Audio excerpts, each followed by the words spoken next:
Caríssimos fiéis, nosso Senhor nos diz: vinde a mim, todos vós que estáis cansados e oprimidos, e eu vos aliviarei. Nesta festa do Sagrado Coração de Jesus, nossa Santa Romana Igreja nos leva a contemplar não apenas o amor misericordioso de nosso Redentor, mas o remédio divino para todo o caos doutrinal, moral e social que assola o mundo moderno. Nós vivemos, meus caros, ninguém ignora, em tempos de grande tribulação, tribulação espiritual, tribulação social. Por todos os lados, nós vemos o desmoronamento das instituições católicas, a corrosão dos costumes, a inversão dos valores mais sagrados. E diante de um tal panorama desolador, muitos católicos se sentem como Elias no deserto. Muitos de nós podem considerar que são os únicos que restaram com um pouco de sanidade. E aí, duvidar das próprias convicções, da própria fé, dos próprios princípios. Justamente é a tentação do demônio que nos quer fazer acreditar que tudo está perdido.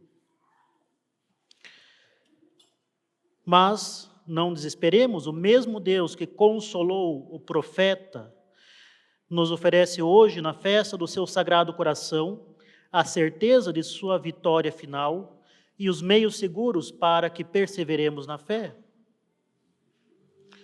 Proponho então, meus caros, que meditemos sobre como o Sagrado Coração de Jesus, em seu reinado social, oferece a única resposta verdadeira ao espírito demoníaco dos nossos tempos.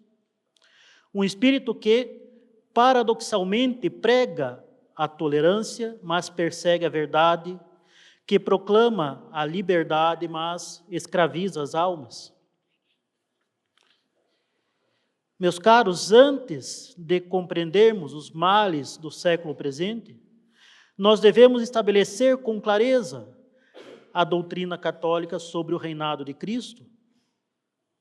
Não se trata de mera piedade privada, mas de uma verdade fundamental que abrange toda a ordem social. O Papa Pio XI nos ensinou: é necessário que Cristo reine não somente nos indivíduos, mas também na sociedade. E aqui nós não temos uma opinião teológica, mas um dogma que decorre da própria divindade de nosso Senhor Jesus Cristo. Ele é Rei do universo não por aclamação humana, mas por direito próprio, enquanto é o Verbo eterno do Pai feito carne. O Sagrado Coração, revelado a Santa Margarida Maria Alacoque, manifestou esta realeza com palavras de verdadeira majestade.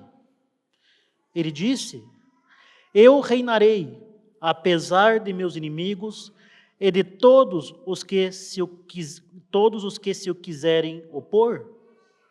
Eu reinarei apesar de meus inimigos e de todos os que se quiserem opor. Notemos que nosso Senhor não pede licença para reinar. Ele não se propõe reinar. Ele não pede que sejamos seus súditos. Ele afirma a sua soberania absoluta sobre todas as criaturas, instituições e povos. Ele afirma a sua soberania até sobre seus inimigos e sobre todos aqueles que se opuserem ao seu reinado.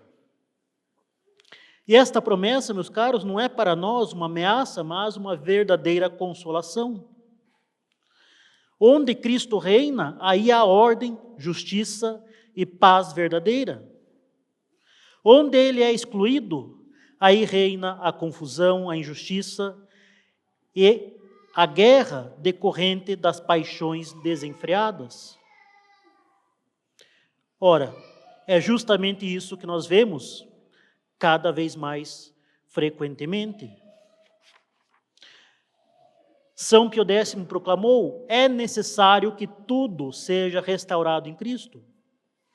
Tudo, não apenas as devoções particulares, não apenas as nossas ideias, mas toda a ordem temporal, as leis, as instituições, os costumes, a educação. E o mesmo Papa diagnosticou com precisão a raiz dos males contemporâneos.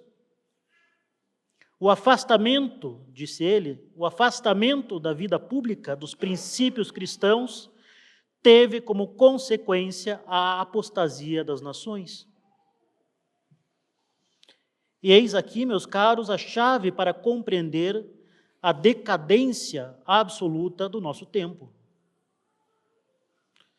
O afastamento dos princípios cristãos teve como consequência a apostasia das nações.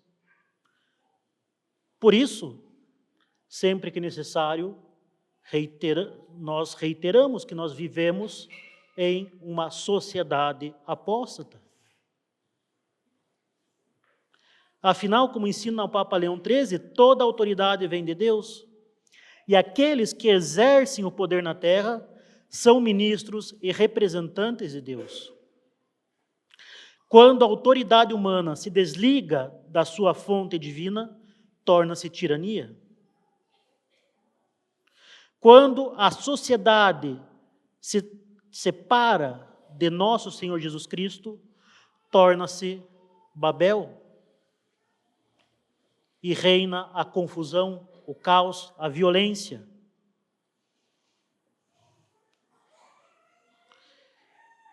Olhemos, meus caros, o espírito que domina o mundo presente. É um espírito que o Santo Papa Pio IX denunciou de forma extremamente simples, mas com grande autoridade, como sendo pecado.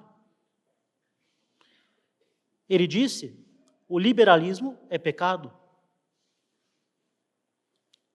Parece muito simplista, parece uma grande simplificação de todo um sistema de pensamento que tem como raiz a apostasia. Mas sim, meus caros, o liberalismo é pecado. Afinal de contas, nele, no liberalismo, nós temos o pecado por excelência. O pecado de Lúcifer, o pecado instado pela serpente a Adão e Eva.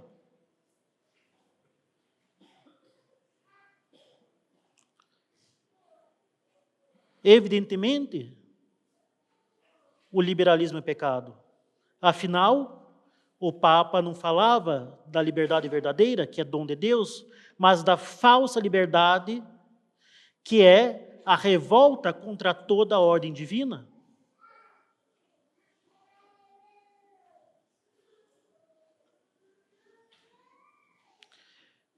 Nós temos no liberalismo, no racionalismo, no modernismo, nesses erros modernos, a síntese de todas as heresias. Por isso que São Pio X identificou a essência desta rebelião.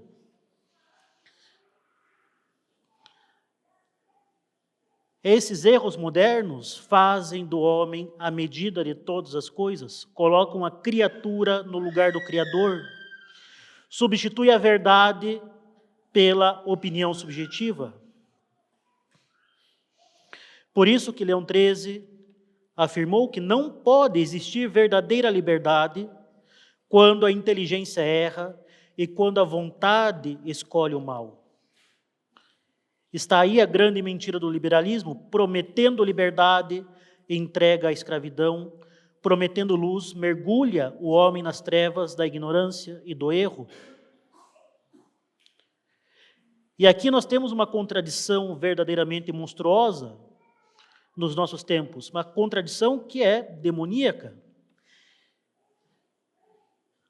Se trata justamente da inversão da verdade, que vem, é claro, do demônio, que é o pai da mentira.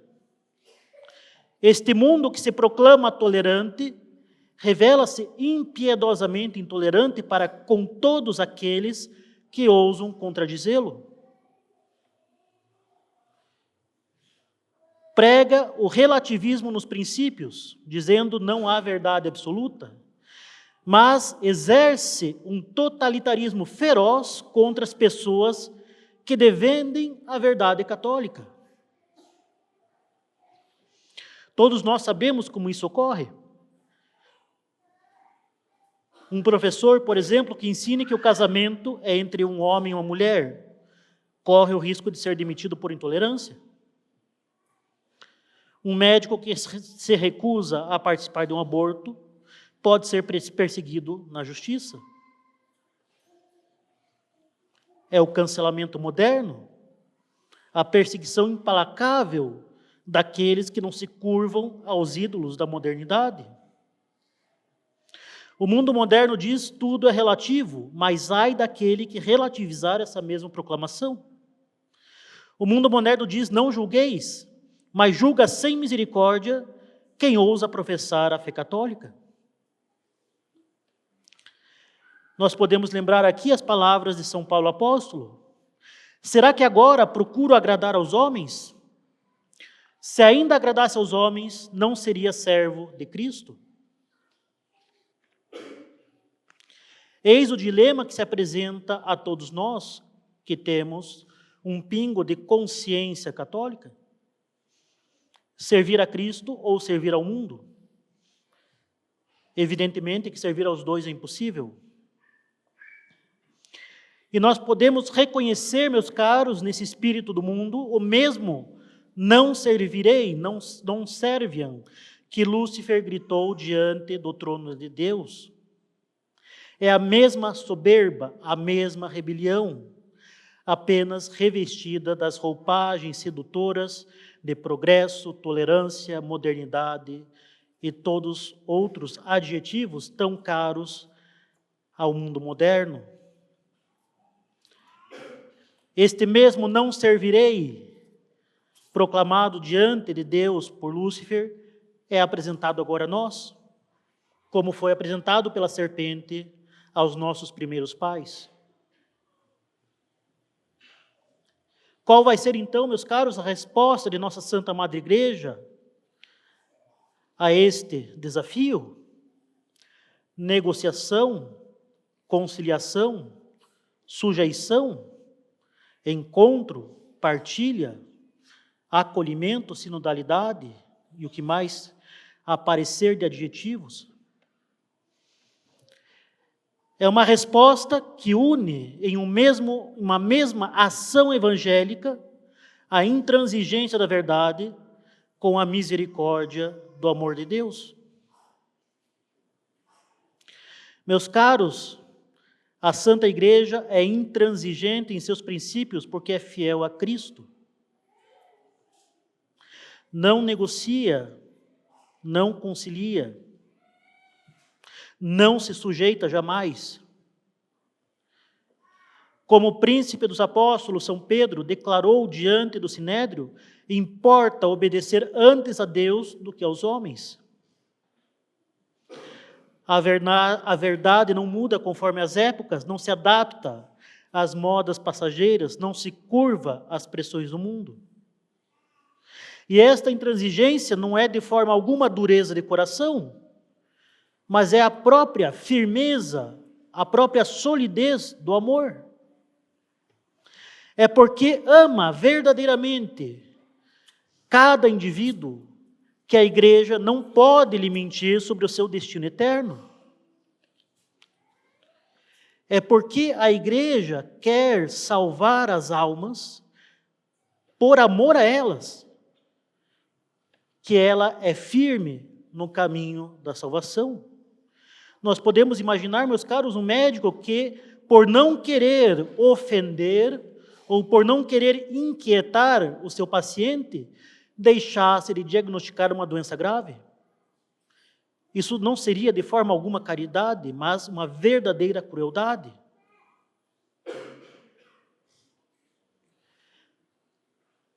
Mas esta mesma igreja, que é inflexível com o erro, mostra-se maternalmente misericordiosa com o pecador. E isso por ter como seu coração o próprio coração do nosso Salvador. E aqui podemos escutar as próprias palavras de Cristo, que foram dirigidas a Santa Margarida Maria Alacoque. Eis aqui este coração que tanto amou os homens, que nada poupou até esgotar-se e consumir-se para lhes testemunhar o seu amor. E aqui nós podemos ver esta misericórdia maternal de nossa igreja. A nossa Santa Mãe Igreja estabelece hospitais para curar os corpos, mesmo daqueles que a perseguem. Abre escolas para iluminar as inteligências, mesmo daqueles que a combatem. Envia missionários aos confins da terra para salvar as almas de todos aqueles que podem ser salvos, de todos aqueles que estão vivos, mesmo que esses missionários sejam recebidos com a morte. E aí está o cerne da questão, meus caros. Cristo ama os homens não aprovando seus erros, mas oferecendo-se em sacrifício para redimi-los. Repito, Cristo ama os homens não aprovando seus erros, mas oferecendo-se em sacrifício para a redenção dos homens. O mundo moderno pretende amar aprovando tudo, relativizando tudo, e assim não ama ninguém, pois deixa esses que pretende amar ao relento, à sua própria sorte. Deixa que se afunde nos mais perversos vícios. Deixa que faça o mal para si mesmo e que caia na mais podre e miserável lama. Ou seja, aprovando tudo, relativizando tudo, não ama ninguém. Pois quem ama de verdade, corrige, orienta e ensina. Busca o bem. Como lamentou Nossa Senhora Santa Margarida Maria, eis o coração que tanto amou os homens, e em reconhecimento não recebo da maior parte, senão ingratidões. Podemos aqui observar este contraste. O mundo é relativista nos princípios, mas absurdamente intolerante com as pessoas. Nossa Santa Mãe Igreja é intransigente nos princípios, mas infinitamente caridosa, bondosa com as pessoas. O mundo diz: não há verdade absoluta, mas sereis cancelados se discordardes de nós. Cristo diz: eu sou a verdade absoluta e venho buscar e salvar todos aqueles que estiverem perdidos. Eis aí, meus caros, o modelo que o Sagrado Coração nos propõe, firmes como rochas na defesa da verdade, ternos como mães, como nossa Santa Amada Igreja, no cuidado das almas. Cristo não disse à mulher adúltera: não há pecado, o que importa é você se sentir bem. Ele disse: nem eu te condeno, mas vai e não peques mais. E por isso, o mesmo coração que ama misericordiosamente exige de nós a reparação.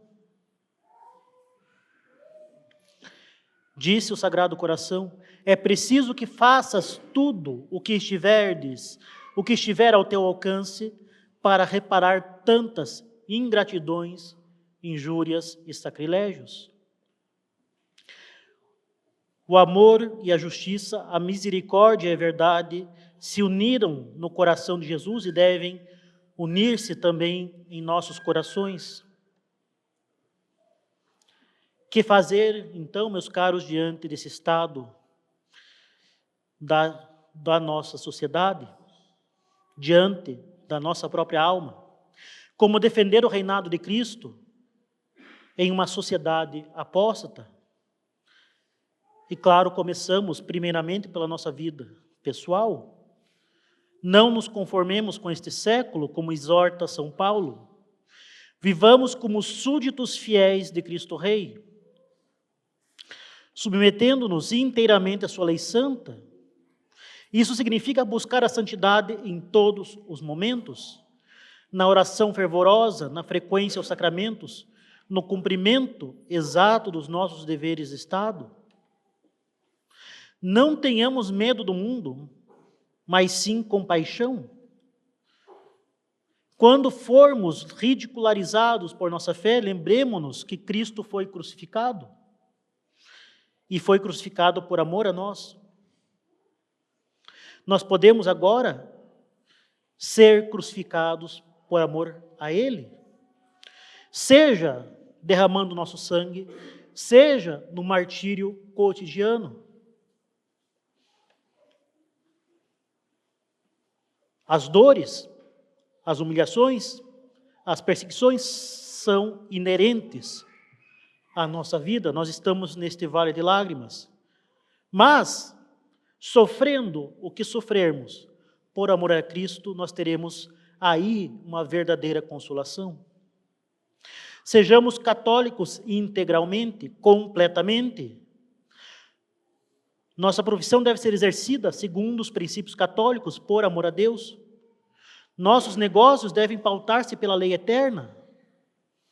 Nossa vida social deve ser testemunho de virtude. Em segundo lugar, devemos fazer o Sagrado Coração reinar em nossas famílias. Façamos de nossos lares pequenos reinos cristãos. A família cristã é a célula básica da sociedade católica. Eduquemos as crianças na verdade e no amor, preparando-os para que sejam santos, mesmo no meio de uma geração perversa. Resistamos com santa energia às pressões mundanas que querem nos corromper e corromper a inocência das crianças. E claro, os senhores podem pensar, nós não vamos ceder à agenda qualquer que seja. Não vamos se submeter aos costumes mundanos. Claro, a corrupção não vem de uma vez, mas quantas vezes aparece para nós o pensamento que algumas concessões necessariamente terão de ser feitas, que neste ou naquele ponto não há problema, desde que a criança esteja esclarecida, que eu confio nos princípios que eu dei à criança.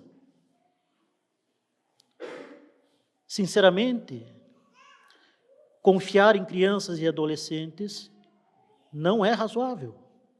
É por isso que existem os 18 anos. É por isso que eles não são chefes de empresa. É por isso que eles não dirigem carros. Porque eles ainda não atingiram uma maturidade neurológica.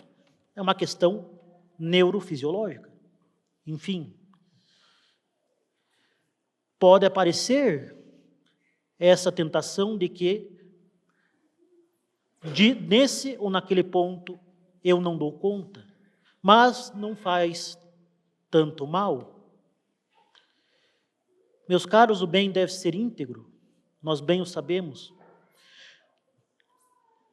Nós devemos vigiar sobre absolutamente tudo que chega aos olhos e aos ouvidos das crianças.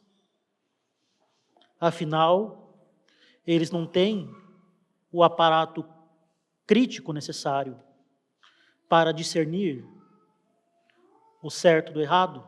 Eles devem aprender. Seria uma verdadeira falta de caridade faltar com esta vigilância. Vigiemos sobre tudo que chega aos olhos e aos ouvidos deles, com verdadeiro espírito de sacrifício. Se necessário, sacrifiquemos o nosso conforto para dar-lhes a orientação, a educação necessária. E caso haja educação católica, que haja coerência entre o que eles aprendem na escola católica e o que eles veem os pais fazerem. Enfim, na sociedade, sejamos testemunhas corajosas da fé católica. Não nos envergonhemos do Evangelho. Quando a ocasião se apresentar, defendamos com serenidade, mas com firmeza, os direitos de Deus. Exercitemos as obras de misericórdia como resposta prática ao ódio do mundo, onde o mundo semeia o egoísmo. Sejamos testemunhas da caridade, onde eles espalham o desespero, sejamos testemunhas da bem-aventurança eterna.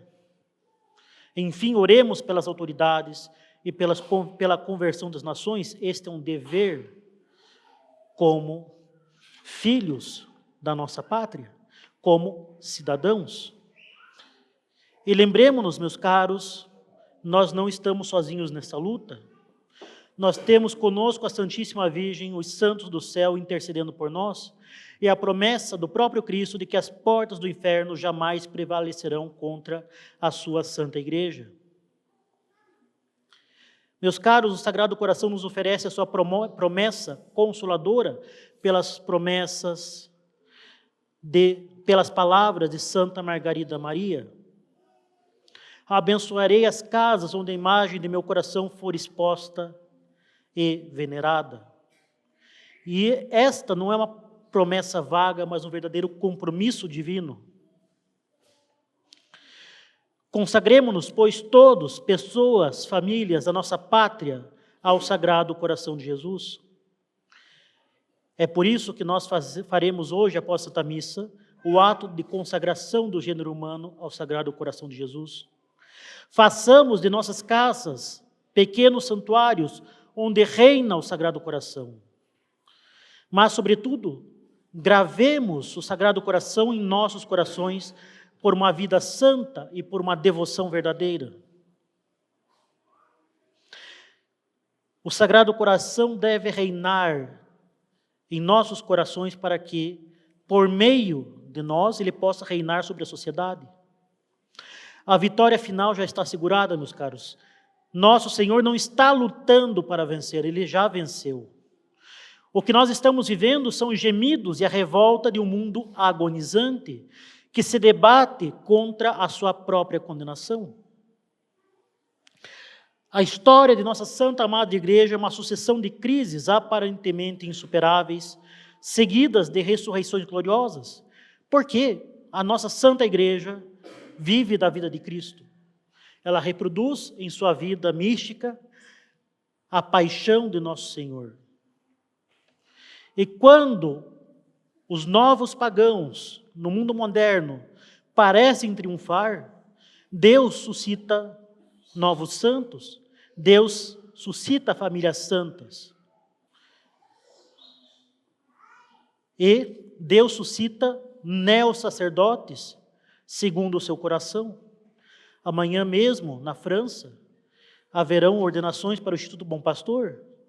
Rezemos por esses neo-sacerdotes e por esses neo-diáconos, para que sejam sacerdotes segundo o Sagrado Coração de Jesus. Não desanimemos diante da grandeza do combate e da magnitude desta missão. Lembremos que São Francisco de Assis restaurou a igreja, começando pela pequena capela de São Damião. Por que não podemos vislumbrar a nossa participação na renovação da igreja a partir dessa capela. Como São Paulo, ao final de sua carreira, que nós possamos dizer: combati o bom combate, conservei a fé. A vitória já está assegurada, pois o próprio Cristo nos prometeu: eu venci o mundo. Que Nossa Senhora, Rainha do Sagrado Coração, interceda por nós e nos obtenha a graça de sermos fiéis súditos do Sagrado Coração do seu Divino Filho, mesmo nos meios das tribulações desses tempos. Que nós possamos nos unir a ela, que é a mãe das dores, mas que também é a rainha da glória. Que São José, terror dos demônios e a consolação dos aflitos, proteja as nossas famílias e a nossa pátria. Que, como ele foi o guardião fiel da Sagrada Família, sejamos nós guardiões fiéis da família católica e da sociedade cristã. Sagrado Coração de Jesus, nós confiamos em vós. Sagrado Coração de Jesus, fazei que nós vos amemos cada vez mais. Sagrado Coração de Jesus, reinai sobre nós, sobre as nossas famílias, sobre a nossa pátria. Que o Sagrado Coração de Jesus seja nosso Rei para sempre. Louvado seja o nosso Senhor Jesus Cristo. Em nome do Pai, do Filho e do Espírito Santo. Amém.